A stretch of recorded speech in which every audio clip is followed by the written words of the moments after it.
یہ جل بائیڈن ہیں، امریکہ کی پہلی خاتون اول جن کے پاس پی ایچ ڈی ڈگری ہے۔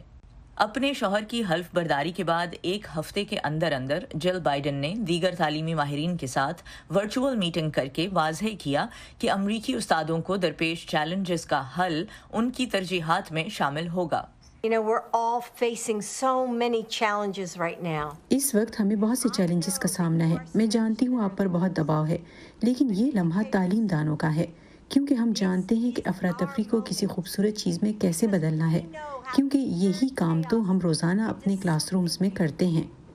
تعلیمی میدان سے جل بائیڈن کی طویل وابستگی بطور خاتون اول ان کے کام میں بھی نمایاں نظر آنے کا امکان ہے۔ I would expect her to be very active in suggesting specific reforms. میں توقع کر رہی ہوں کہ وہ تعلیمی نظام کے لیے مخصوص اصلاحات تجویز کریں گی، تاہم سب اس تصور سے متفق نہیں۔ بہت سے لوگ ایسی فرسٹ لیڈی چاہتے ہیں جو زیادہ بولتی نہ ہو اور صرف بہترین کپڑوں میں نظر آئے۔ I really think it's a powerful platform. جب جو بائیڈن امریکی نائب صدر تھے تو جل بائیڈن پہلی سیکنڈ لیڈی تھیں۔ انہوں نے وائٹ ہاؤس سے باہر ملازمت جاری رکھی۔ فرسٹ لیڈی بننے کے بعد بھی وہ ناردرن ورجینیا کمیونٹی کالج میں انگریزی پڑھانا جاری رکھیں گی۔ میں جانتی ہوں یہ کتنا مشکل کام ہے۔ میں خود اس سیمسٹر میں آن لائن اور کیمپس پر کلاسز پڑھا رہی ہوں۔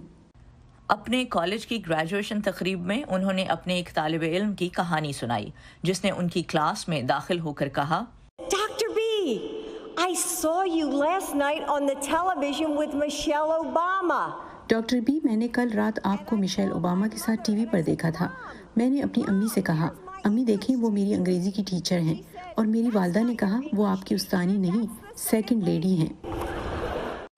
جو بائیڈن کے ساتھ ان کی زندگی کا آغاز پیچیدہ تھا۔ جل بائیڈن طلاق کے عمل سے گزر رہی تھیں۔ جو بائیڈن اپنی پہلی بیوی اور بیٹی کی کار حادثے میں موت کے بعد سوگ کی حالت میں اپنے 2 چھوٹے بیٹوں کو اکیلے پال رہے تھے۔ جل نے جو بائیڈن کی 5ویں درخواست کے بعد شادی کی۔ 5ویں بار میں نے بالآخر جل سے کہا کہ میری آئرش عزت داؤ پر لگی ہے۔ آخری بار آپ سے پوچھ رہا ہوں، مجھے یہ مت بتائیں کہ آپ مجھ سے کب شادی کریں گی، بلکہ یہ کہ کیا آپ مجھ سے شادی کریں گی۔ جل نے کہا ہاں۔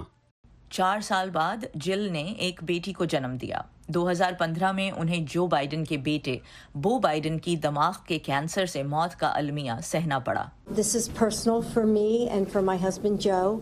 جس کے بعد جل بائیڈن نے اپنے مقاصد کی فہرست میں کینسر کے خلاف جنگ کو بھی شامل کر لیا۔ So should we read? Sure. Joe Biden کی سیاسی مہم کے دوران جل بائیڈن نے اپنے شوہر کے ابتدائی دنوں اور ہکلاہٹ پر مذاق بننے کے بعد ان کی ہمت اور استقامت پر کتاب لکھی۔ Not only did he lose his fear of public speaking, اگرچہ وہ چھوٹی سی ریاست ڈیلاویئر میں رہائش رکھتے آئے ہیں، جو بائیڈن کے امریکی کانگریس میں بطور سینیٹر 36 سال اور وائٹ ہاؤس میں بطور نائب صدر 8 سالوں کے دوران جل بائیڈن ان کے ساتھ رہیں، اور کم سے کم اگلے 4 سالوں کے لیے وہ یہاں پھر واپس لوٹ آئی ہیں۔ عیشا سرائی کے ساتھ نخبت ملک، وائس آف امریکہ۔